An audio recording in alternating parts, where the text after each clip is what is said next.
So let me. All right. So the point of this session is to first just talk about the expectations for the midterm exam, and then to go over the questions and then see if you have any questions about the questions. Okay. And so I am going to share my screen so that we can take a look at the expectations for the exam. Let me bring up. All right. So here are, so the midterm questions are available. They dropped on at midnight tonight. So you can download them from here. That the exam, you have several days to take the exam. It's due on Sunday, October 29th at midnight. If you are late with the exam, I usually don't accept it, but if you are going to turn it in late, just make sure that you contact me and I'll determine what the next steps are. Okay. And so that there are I'm going to go back to the other.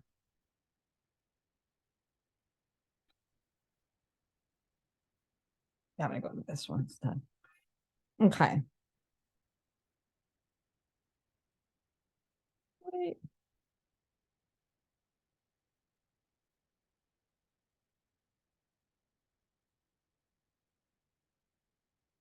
It's happening.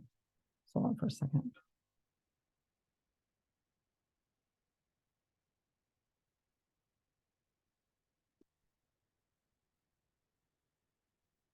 I need to go back to the home. I'm not sure why my canvas is freaking out.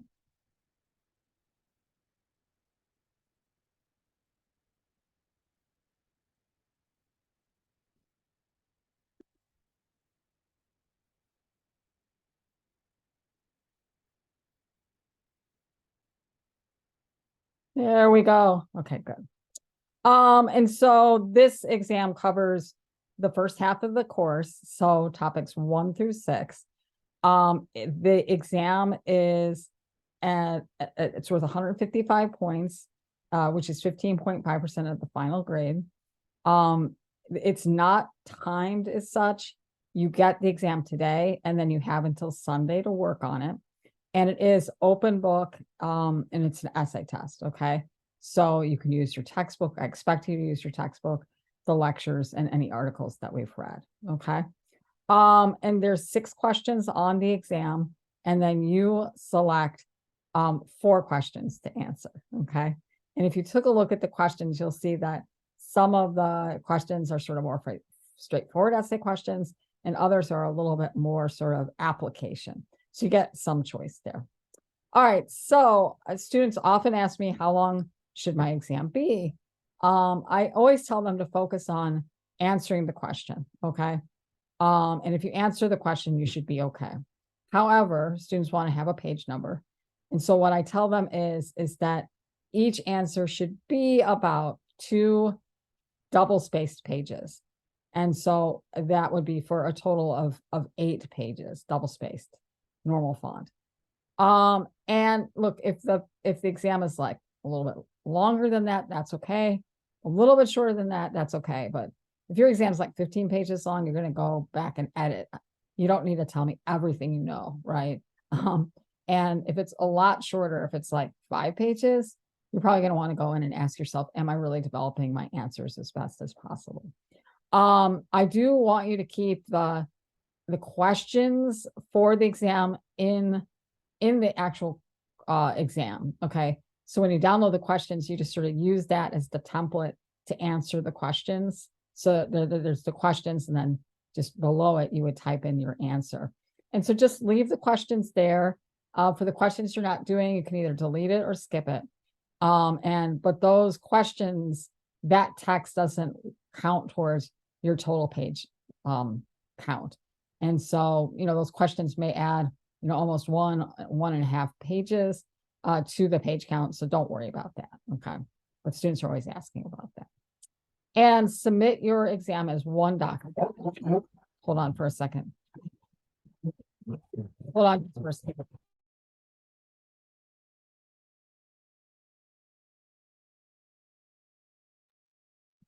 Sorry, dogs are barking now. They have to go outside.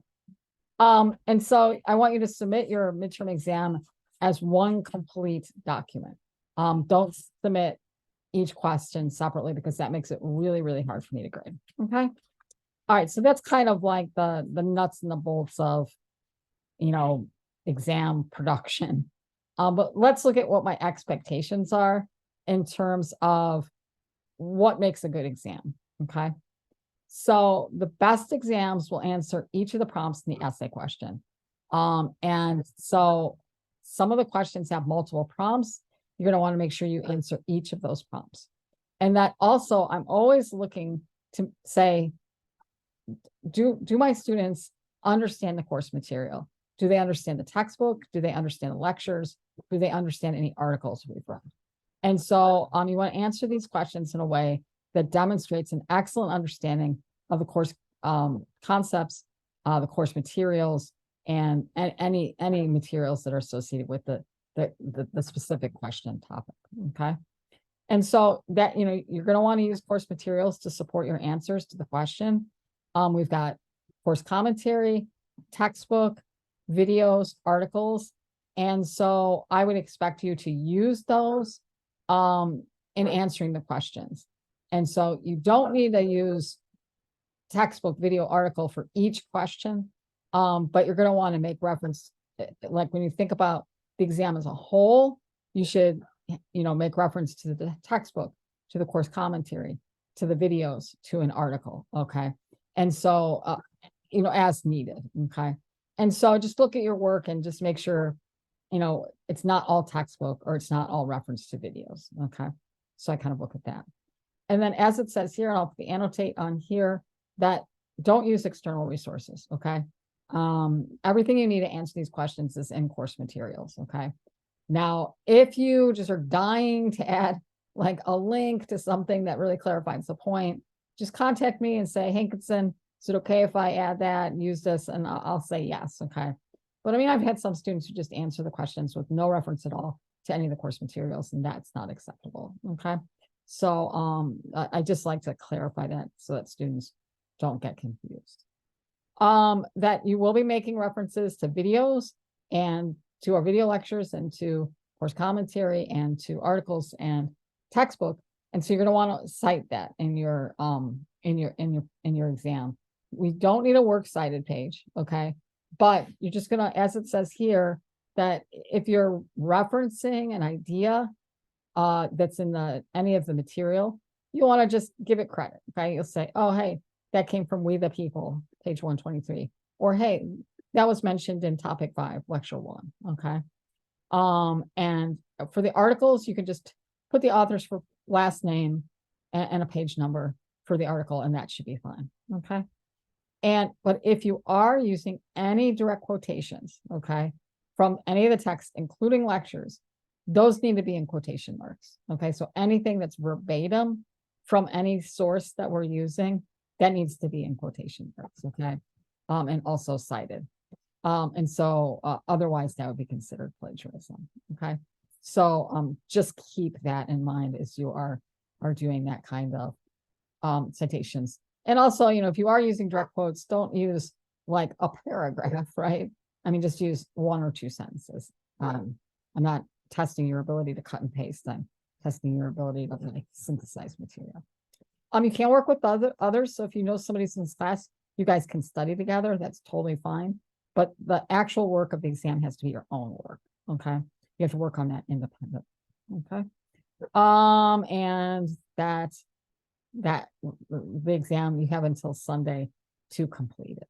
Okay. All right. So I'm going to stop the share and just see, Jackson, do you have any questions about that? Any clarifications? Not off the top of my head, but if I do, I will email you. All right, cool. So now let's take a look at the actual questions. Okay.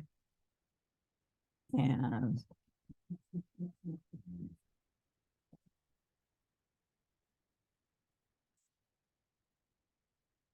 I always tell my students, and maybe I already said this because this is my 3rd study session for the day, but I can't remember.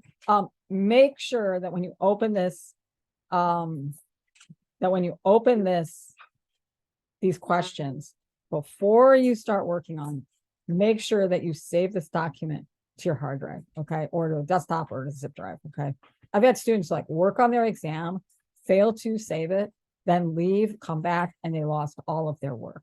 So just make sure that the first thing you do is you save it in an area where you know you're going to be able to retrieve it, okay. And then so there's 6 questions and there's 4 for you to answer, okay. So question 1, so just because a country calls itself a democracy, it doesn't make it a democracy. We talked about that in lecture.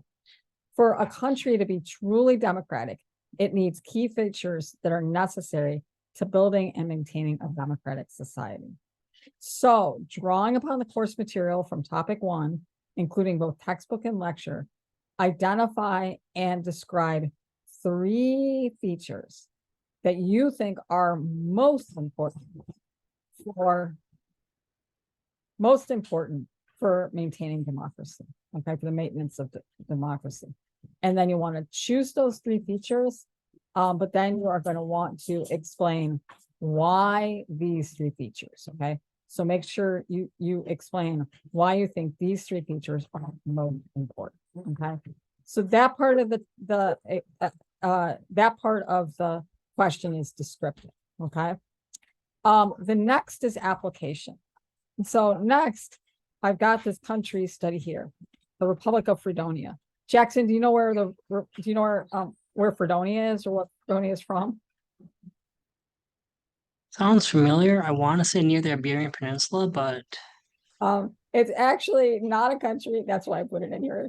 But I'll tell you, they did a poll once asking lawmakers, members of Congress, what their stance on the foreign policy towards Fredonia was, and they had an answer, even though Fredonia is not a country. It's a made-up country from the old Marx Brothers movie Duck Soup. So I thought, well, I'll oh, just that's nice. I'll just I was make it. probably thinking of the 2019 Spanish referendums that were proposed to allow Caledonia to become independent back in 2019. Right. I mean, it does actually sound like it should be the name of a country. So, and it's a hilarious movie. So Fredonia, this is the country study. And so, we don't need to go over the the study itself. I'll let you do it, okay? And so I've got this, the Republic of Fredonia tells you how many people live there, tells you it's constitutional monarchy, and then it tells you stuff about Fredonia, that its legislature is bicameral, tells you how the members of the legislature are selected. It tells you who can vote. They have to pass a knowledge test to vote. It tells you about voter turnout, okay? Talks about all the, all political parties are allowed to participate, except for those deemed to be a threat to national security. And then it tells you also about some of the freedoms that people have in Fredonia, some of their liberties, and also some of their civil rights. Okay. And so the goal here is that you take this study, this case study of this made-up country of Fredonia. And then what I want you to do is I want you to, in lecture, topic 1, lecture 2, remember we looked at this thing called the Economist Democracy Index, where they ranked countries from full democracy to authoritarian regime. And so I want you to read Fredonia, and then I want you to say, where would you place it on the rank?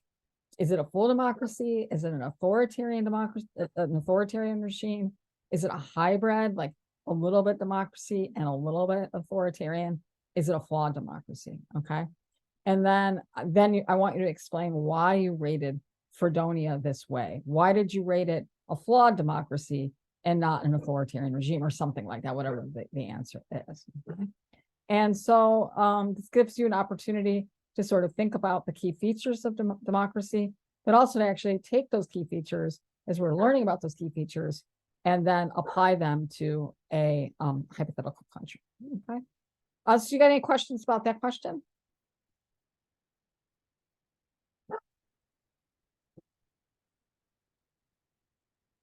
Hi. Hi, Haley. Hello. Just going over the questions here. Jackson, do you have any questions about that question? Not off the top of my head. Cool. Looks pretty straightforward. All right, so the next question is question number 2. It's the framers of the United States Constitution were very aware of problems associated with the democratic form of government. Remember, they thought that the democracy was a really unstable form of government, and it was not a popular form of government at all at that time. It says the framers knew that for democracy to not just survive, but to thrive, they needed to create a constitution that placed a check on threats to democracy. And so we talked in class about 2 threats, more than 2 threats, but one was tyranny of the majority and the way that people, when power goes unchecked, it can be abused. Okay. And so first explain how tyranny of the majority and the abuse of power pose a threat to the democratic form of government. And then next, explain how 2 of the following reduce the harmful effects of tyranny of the majority and abuse of power. And so you could pick separation of powers, you can pick checks and balances, you can pick federalism, pick 2 of those, okay? And so you would say, hey, separation of powers, this is how it places a check on tyranny of the majority. Checks and balances, this is how it places a check on both abuse of power and tyranny of the majority, okay? And then so you pick whatever one that that you would like to select. Do make sure that you define these concepts of separation of powers, checks and balances, and federalism, and provide concrete examples of how these concepts reduce these threats to democracy. And then finally, and this relates to the last lecture we did from lecture 6, where we were talking about the framers fearing tyranny of the majority, but now it's sort of like tyranny of the minority, okay? And so finally, do you think tyranny of the majority still poses a threat to American democracy? Did the framers overestimate the dangers that majority rule poses to democracy? Does tyranny of the minority currently pose a greater threat to democracy than tyranny of the majority? Explain your answer, okay? And there's no right answer. You could say, no, I really still think tyranny of the majority is really still a threat. That, the majority gets in power and they just don't listen to those who are not in the majority, right? Or you could say, no, I really do think that the will of the majority is never heard. It's very difficult to get things done because you need like a super majority to get it done. And so a small group of people can kind of stand in the way. Okay. So that's question 2. Any questions about that question? I have a question like similar to that question, but not necessarily pertaining to it. So with federalism, that's just the like having a state and federal government, correct? Right. The federalism is the division between the national unit of government and then a subnational unit. In the United States, we call them states. And so it's this power sharing relationship. And Power so sharing. the framers, Correct. It's more or less the separation of power, the checks and balance system.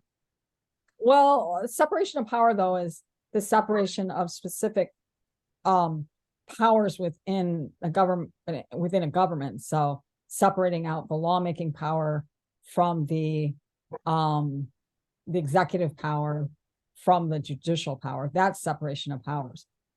Federalism does separate powers, but it's not what you wouldn't refer to it as separation of powers. Federalism refers distinctly to the division of powers between national and subnational units of government, not the divisions of power amongst institutions within government. Does that make sense, Jackson? Yeah, it does. But in theory, the theory behind it is the same. It's like you don't want power all in the hands of one institution, or in the case of federalism, you don't want power all in the hands of one like national government, like in France, the unitary, it's sort of like the national government has so much power, and the subunits don't have very much power at all. And that can be sort of like, just sorry, we're just having a lot of problems with our dogs. And then because I feel like when I just keep hearing like describing like the US like federalism and democracy, so I just wanted to like clarify the differences between those. So democracy, that just means that like people vote, like ruler. Right. Well, yeah, sort of. I mean, so democracy is a form of government where the people hold a significant power to make decisions, right? And so usually democracies, the way in which the people have this sort of ultimate authority over what happens is because they vote and they elect people to make decisions for them. And then if you don't like the decisions that they make, then you can vote them out of office. But democracy is more than that, right? You can get involved in protesting, you can join political interest groups, you can join political parties. So there's lots of ways that people in a democracy can have like a significant amount of say over the decisions that government make. But voting is the main way, that most people, hold that sort of where they have the sovereignty, right? The people are the ones who are sovereign. They're the ones who have the ultimate authority to decide who's going to govern us and what kind of policies we're going to have. It is sort of indirect because we elect people, right? But it's not, because if we don't like the job they're doing, if we don't like the job the president's doing, senators are doing, our lawmakers in Congress, then we get rid of them and put them in somebody else in place we think is going to do a better job representing our interests. Does that make sense? Yeah. So would you say that kind of goes like hand in hand with federalism, or are they like two completely like separate concepts? Yeah, they actually are.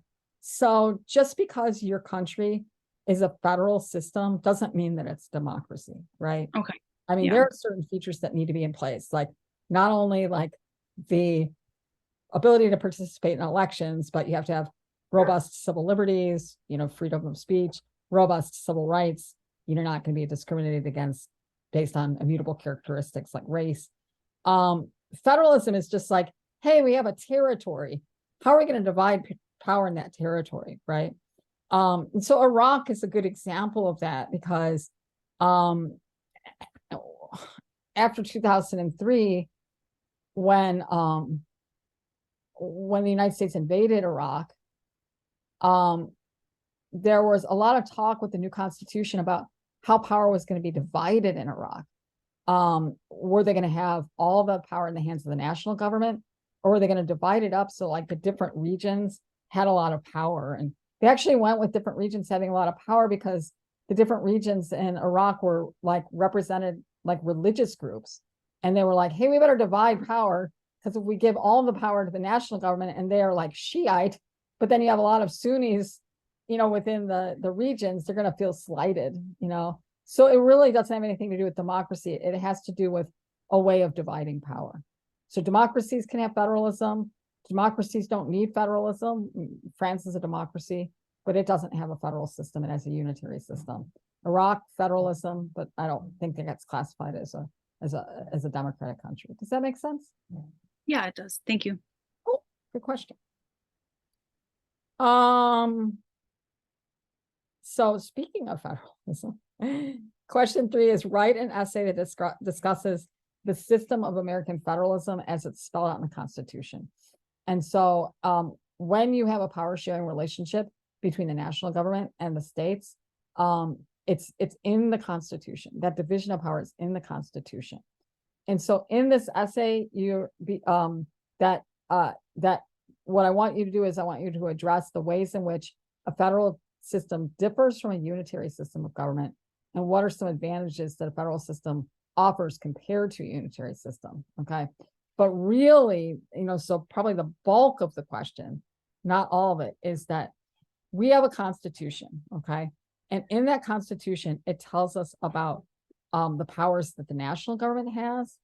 It tells us about the powers that the state governments have. It tells us about the relationship between the national government and the states.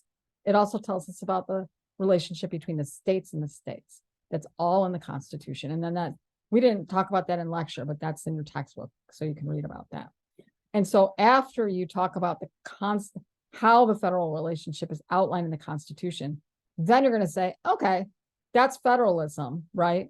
And we did talk about the unitary system of government in lecture, that you could say, okay, well, what's the difference between federalism and the unitary system?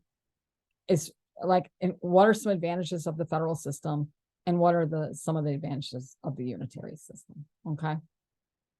And so that's a pretty straightforward question. And I put it in there just because I thought maybe people want to write about federalism. But if you don't feel comfortable answering that question, just, pass over it.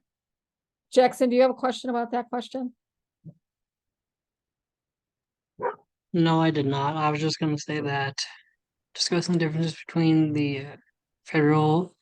federalism and federal system versus a unitary system is pretty straightforward, since all of it is already laid out in the Constitution throughout all the various areas of it, throughout the amendments and the art and sections of it. So it's pretty straightforward, or should be. Right. I mean, our federal relationship is really quite specifically defined in our Constitution. And then states are always arguing over it. Like it's sort of like when the national government does something it's not supposed to do, states will look in the Constitution and say, hey, federal government, you're doing something that is constitutionally prohibited. And likewise, the federal government could say that to the states, and they have. And that's part of a key feature of living in a democracy. It's not like we willy-nilly decide what that relationship is between the national government and the states. It's actually in the Constitution. It's in federal law. Okay. All right, let's move on to the creative. This is maybe the creative question. Let's try to give you guys like some fun, although it might not seem fun. Okay, so below is a list of civil liberties that are either enumerated actually in the Bill of Rights or derived from the Bill of Rights, and that would reference the right to privacy. And so for this question, what I want you to do is create a list, placing the liberties in order of what you consider to be their importance to a democratic society. Okay, so you can actually see that there's sort of a theme with this first half of the semester, right? It's sort of like maintaining democracy, building democracy. How does democracy thrive, right? If we don't have these things, democracy can fall apart, right? And so this is sort of this question fits in that theme. And so I want to create a list placing the liberties in order of what you consider to be their importance to a democratic society, with the top, the first liberty you select being the most important to a democratic society. It's like, if we didn't have this liberty, we would not be a democracy, right?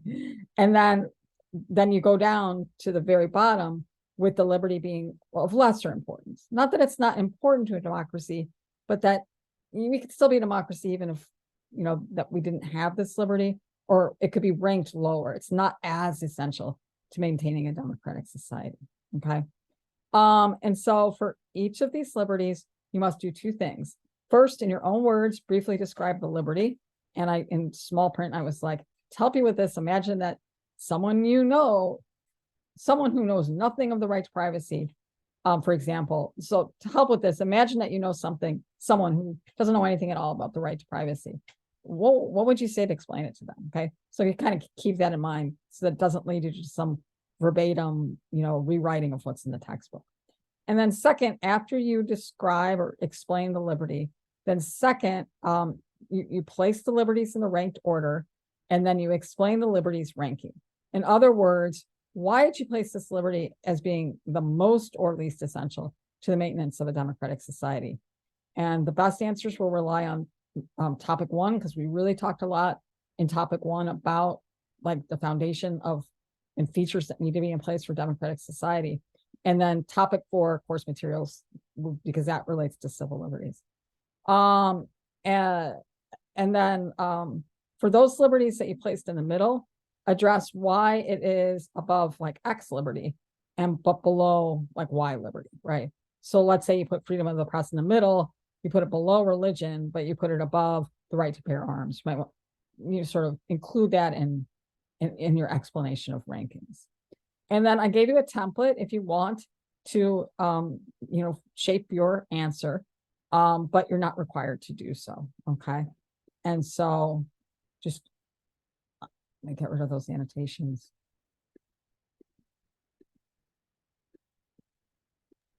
And Do so you want us to write it in the template that you have, or do you want us to write it in like a paragraph form? I'm fine with you writing it in a template, to basically, because this is really a lot of sort of application work, right?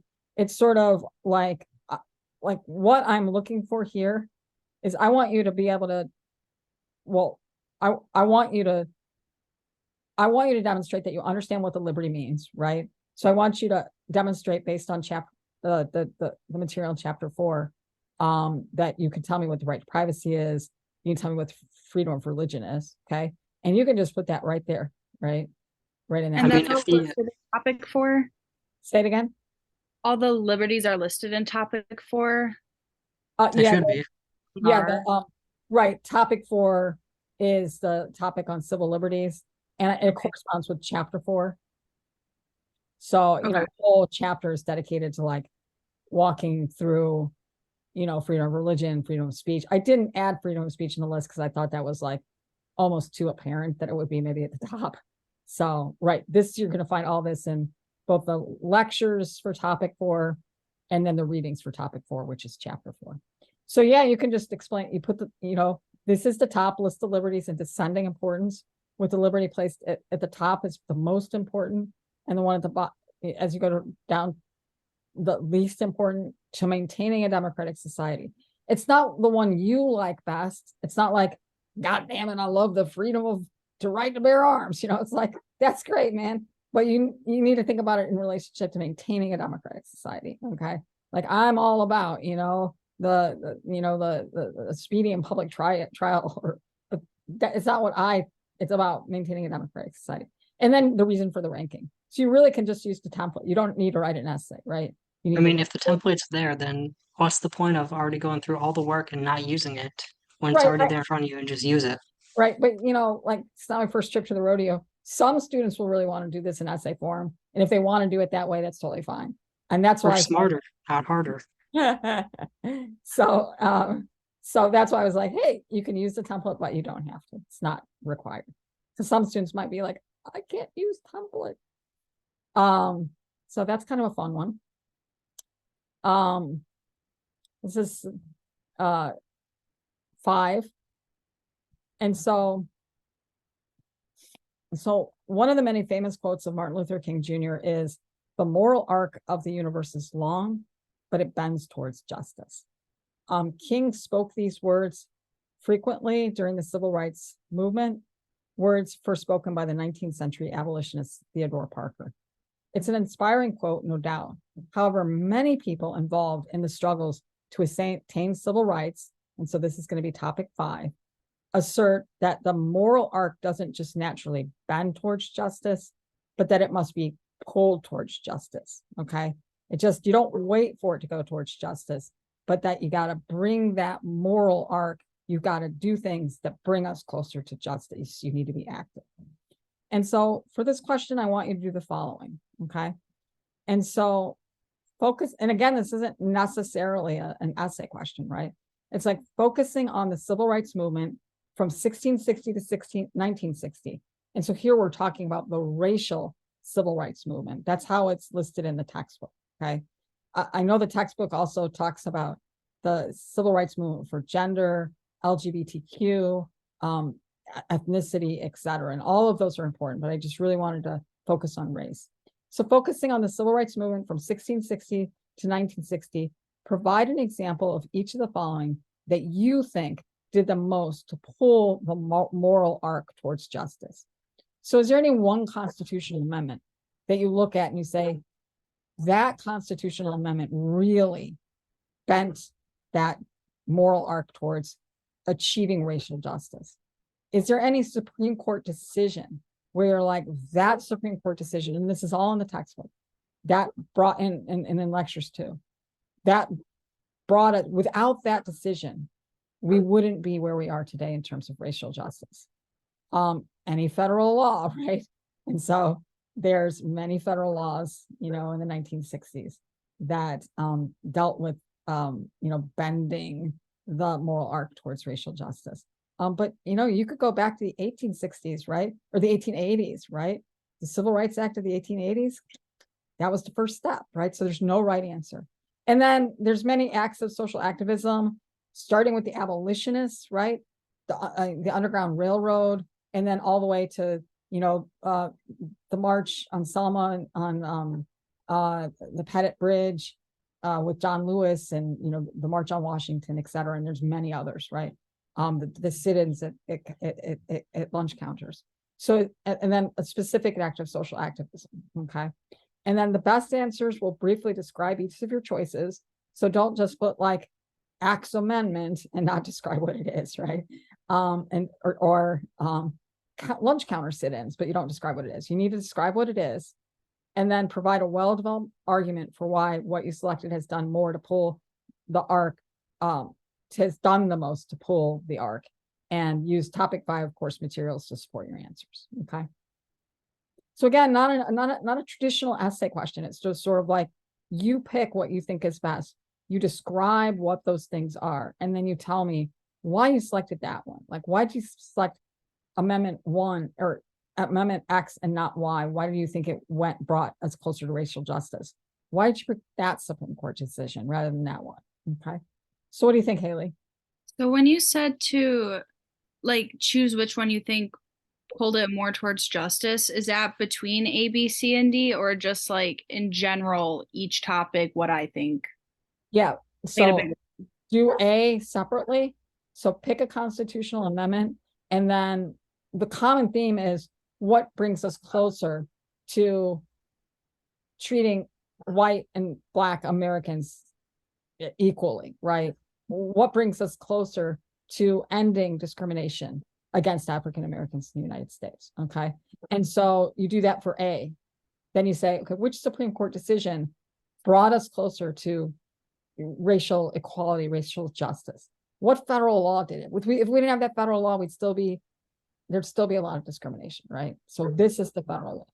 And then the specific active social activism, okay? And so they're all with an eye to bending the moral arc towards racial justice. And so you pick separate ones for each of those categories and explain how it bends it. And or why you think it bends it. Does that make sense? Yeah, it does. Cool. And now just an easier one. They're all fun though, right? So there are many ways that members of Congress can represent the American people.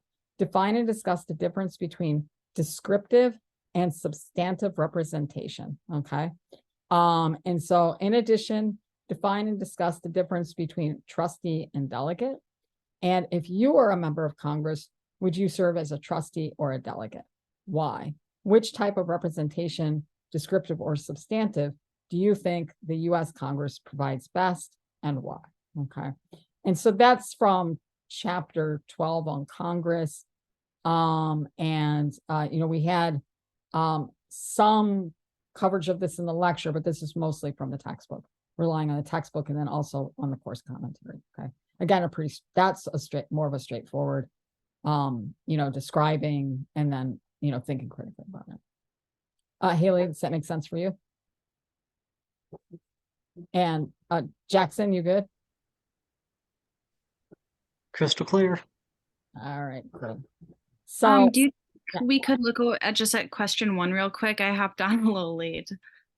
Oh no, totally fine. It's question 1. Oh yeah, question 1 is the land of Fredonia. And so this comes from topic 1, the lectures and also the textbook. And so you remember there was a lecture, it's like, just because North Korea calls itself a democracy and a republic doesn't make it a democracy, right? So just because a country calls itself a democracy doesn't make it a democracy. For a country to be truly democratic, it needs key features that are necessary to building and maintaining a democratic society. In a way, that's why we're doing that question first, because it's like right there you start thinking about what are the features that need to be in place for a democratic society.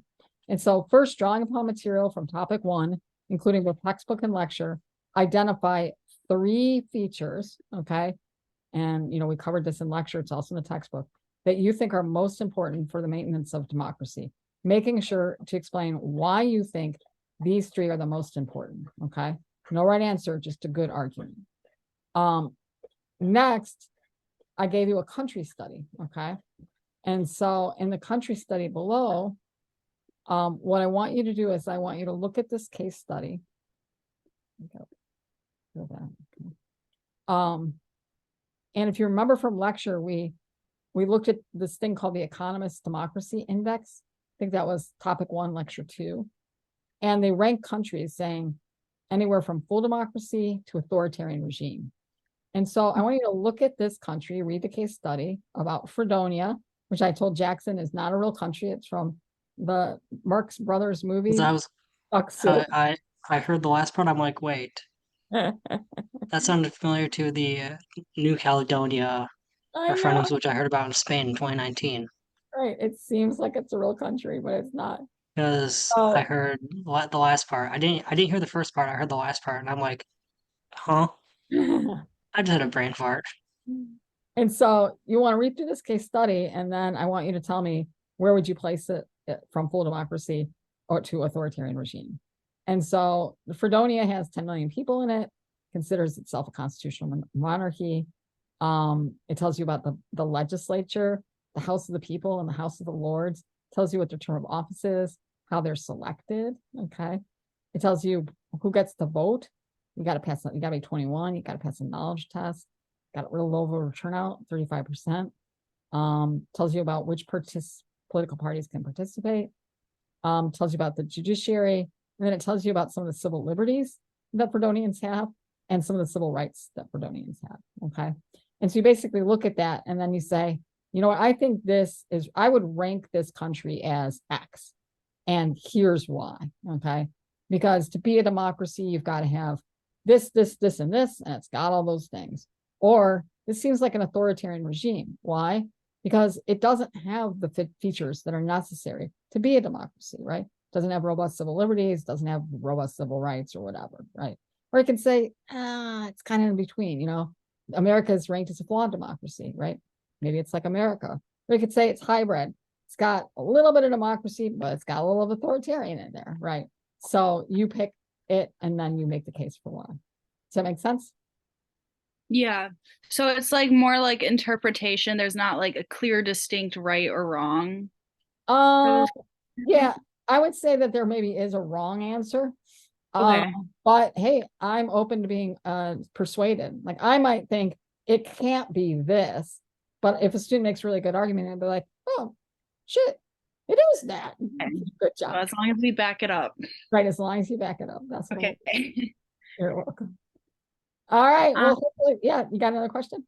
Sorry, I have a lot of questions. Oh, totally. So just with the like questions, do you want us to cite, like if we reference the textbook, Yeah, and do you so need us to cite I can anything? answer that for you. She does want us to cite it. yeah, and we covered that at the beginning before you joined. And so either, you know, it's either you can go back and I'm gonna make a recording of this and post it on the Facebook, or not on the Facebook, on the Canvas. And then you could watch the portion that you missed where we covered the like expectations for what makes a good exam. But right, there are citations and things like that. So I recommend, rather than just going over it again, since it's on the recording, I just recommend that you go back and like maybe watch the first 10 minutes of the recording and that's covered. It's also all on Canvas, right? So it's like all the answers to all those questions are found in the midterm information area. Okay, that's good. All right, cool. All right, are we good?